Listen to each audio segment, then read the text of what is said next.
انسان کو جو نعمتیں ملی ہیں، جو فضل الہی، کرم الہی اس کے پاس ہے، اس کا اسے اندازہ نہیں ہے، اور جو اسے پتہ چل رہا ہے، جو آپ کے قریب ہوگا، آپ سے نزدیک ہوگا، جس کا فائدہ آپ کو ڈائریکٹ ہوگا، ہے سب کا فائدہ ڈائریکٹ ہے۔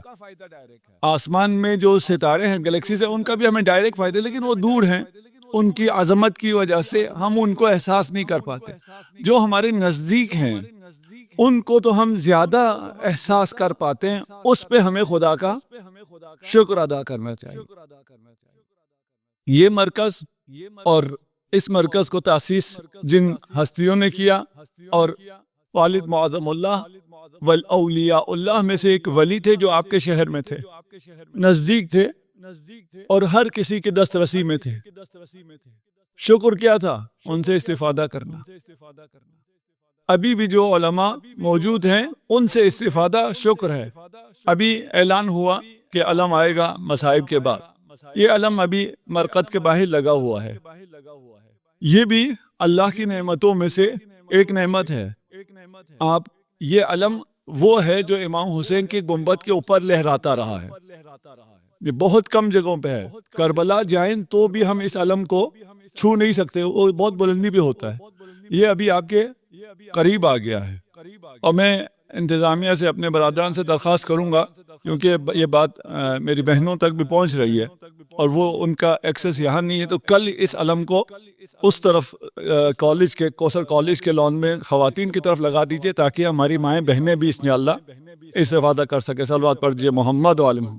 اور یہ مرقد منور بھی نعمتوں میں سے ایک نعمت ہے۔ اگر شکر کریں، یہاں ابھی بہت سے لوگوں نے آ کے ہم سے کہا کہ ہماری دعائیں قبول ہوتی ہیں، اور یقیناً ہوں گی۔ ایک شخص ہے، امام رضا علیہ السلام کی بارگاہ میں آتا ہے، آگے کہتا ہے کہ میں بہت غریب ہوں، مجھے بہت زیادہ پیسوں کی ضرورت ہے، آج کل بل بھی بہت زیادہ آنا شروع ہو گئے ہیں، کرائے بھی بہت زیادہ ہو گیا ہے، ٹیکسز بھی IMF نے بڑھوا دیا ہے، تو میرا گزارا نہیں چل رہا، کوئی میری مدد کر دیجیے۔ یہ چیزیں میں نے جوانوں کو 7 لاکھ رکھنے کے لیے کہا ہے، اس راوی نے تو نہیں کہا، اس نے کہا مہنگائی ہو گئی ہے، خرچہ نہیں چل رہا، مجھے کچھ عنایت کیجیے۔ امام انگور تناول فرما رہے تھے، انگور کا ایک خوشہ گچھا لیا اور اس کو دے دیا۔ اس نے انگور کا گچھا لیا اور کہا امام میں اپنی کیا مشکلات بیان کر رہا ہوں، آپ نے مجھے کیا دے دیا؟ اس انگور سے میرا کیا بنے گا؟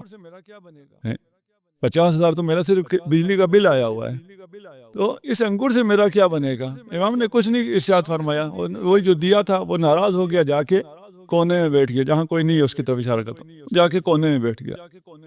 اس کے بعد آپ جیسا کوئی دوسرا مومن تشریف لایا، اس نے آ کے امام کو سلام کیا اور کہا امام میں آپ کی زیارت کے لیے آیا، میری سعادت کہ مجھے آپ کی زیارت نصیب ہو گئی، آپ نے مجھے قبول کیا، میں آپ کے پاس آیا، میں نے آپ کو سلام کیا، میں نے آپ کی زیارت کی۔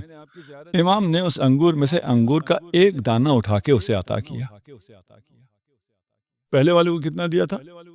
پورا گچھا۔ اس کو کتنا دیا؟ ایک دانہ۔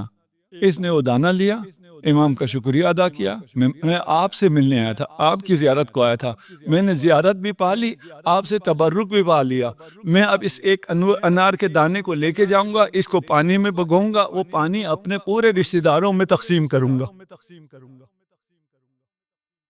امام نے انگور کا ایک گچھا اسے دے دیا، کہا امام آپ کتنے کریم ہیں، یہ ایک دانہ کافی تھا، اس کو تبرک کر کے میرا پورا خاندان متبرک ہو سکتا تھا، آپ نے مجھے پورا گچھا دے دیا، اس میں جتنے دانے ہیں میرا پورا خاندان کھا لے گا، میں اپنے ہمسایوں میں بھی تقسیم کر سکتا ہوں، امام آپ کا بہت شکریہ۔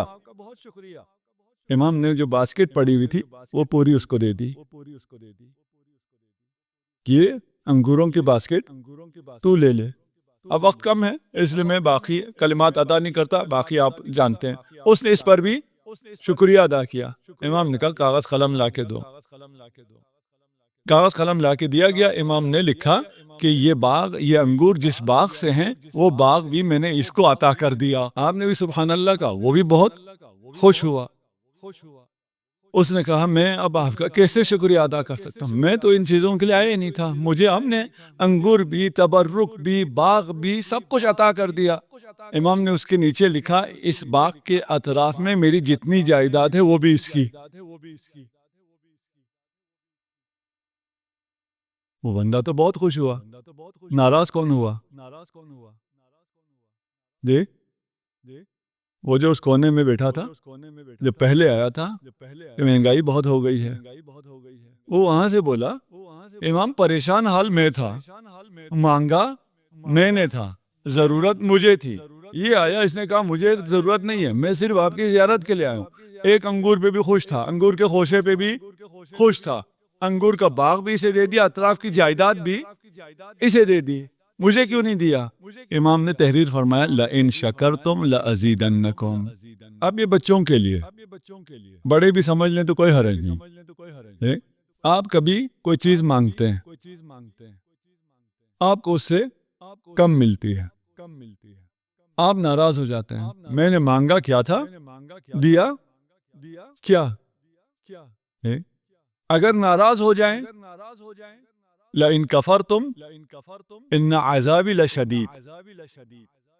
اگر کفران کرو، شکر ادا نہیں کرو گے تو نہ فقط اس سے اگلا نہیں دوں گا بلکہ عذاب بھی دوں گا. اگر یہ دینے پہ تم شکر ادا کر لو جو تمہیں ملا ہے تو خدا اس کے بعد اتنا دے گا جو تم نے مانگا بھی نہیں ہے، تیرے تصور میں بھی نہیں ہے. یہ سلسلہ چلتا ہے، شکر سے بات آگے چلتی ہے. انعامات فیوزات کب آتے ہیں؟ جب آپ شکر ادا کرتے ہیں. شکر ہم خدا کا کیوں ادا کریں؟ ایک قانون ہے وجوب شکر منعم کہتے ہیں، یعنی جس نے آپ کو انعام دیا ہے، یعنی نعمتیں دی ہیں، انعام بمعنی نعمت، اس کا شکر ادا کرنا واجب ہے. اگر کوئی آپ کو کھانا دیتا ہے، کھانے کے بعد آپ اس کا شکر ادا کرتے ہیں، شکریہ تو کہتے ہیں نہیں، واجب ہے. اگر کوئی احسان کرے تو کم از کم اقل وجوب کیا ہے کہ آپ اس کا شکریہ ادا کریں. خالق کی عبادت آپ کو پر کرنا واجب کیوں ہے؟ اس لیے کہ وہ منعم ہے، جو کچھ آپ کو ملا ہوا ہے اس کا دیا ہوا ہے. اس کا شکر کیا ہے؟ اس کی بندگی، اس کی اطاعت. قرآن میں کیسے ہے؟ اِنَّا هَدَيْنَاهُ السَّبِيلَ اِمَّا شَاكِرًا وَإِمَّا كَفُورًا. یا شاکر ہو یا اللہ اکبر. بہت سخت ہو گیا. یا شاکر ہیں، یہ دو چار شاکر بیٹھے ہوئے ہوں گے، وہ والا نہیں جن کے نام شاکر ہے. یا شاکر ہیں یا کافر ہیں. بلیک اینڈ وائٹ، کوئی گرے زون نہیں ہے. وَجَعَلَ لَكُمُ السَّمْعَ وَالْأَبْصَارَ وَالْأَفْئِدَةَ لَعَلَّكُمْ تَشْكُرُونَ. یہ سب تمہیں کیوں دیا؟ آنکھیں کیوں دی؟ شعور کیوں دیا؟ عقل کیوں دیا؟ دل کیوں دیا؟ تاکہ تم شکر گزار بن سکو. ان سب کا مقصد تیرا شکر ادا کرنا. وَرَزَقَكُمْ مِنَ الطَّيِّبَاتِ لَعَلَّكُمْ تَشْكُرُونَ. یہ فرض عزا، یہ نعمتیں، یہ سب تمہیں کیوں دیا؟ تمہیں جو رزق دیا، مال دیا، وہ تو نہ ہونے کی چیزیں ہیں. یہ مادی جو چیزیں ہیں نا، جو ہمیں بہت زیادہ لگتی ہیں اور اسی کی ہم دعائیں مانگتے رہتے ہیں، وہ ملے تو شکر کرتے ہیں. جو حقیقی نعمتیں ملی ہیں ان کی ہمیں معرفت ہی کوئی نہیں ہے. اس پر شکر کرو. یہ طیبات جو تمہیں عطا کیا گیا اس لیے عطا کیا گیا تاکہ تم شاکر رہو. یہ نماز، روزہ، حج، یہ سب کیوں تم پہ واجب ہوا ہے؟ لعلکم تشکرون. فاتقوا اللہ لعلکم تشکرون. یہ ان تمام چیزوں کا مقصد کیا ہے؟ شکر. یہ کوئی بہت اہم چیز ہے، اس کا مطلب ہے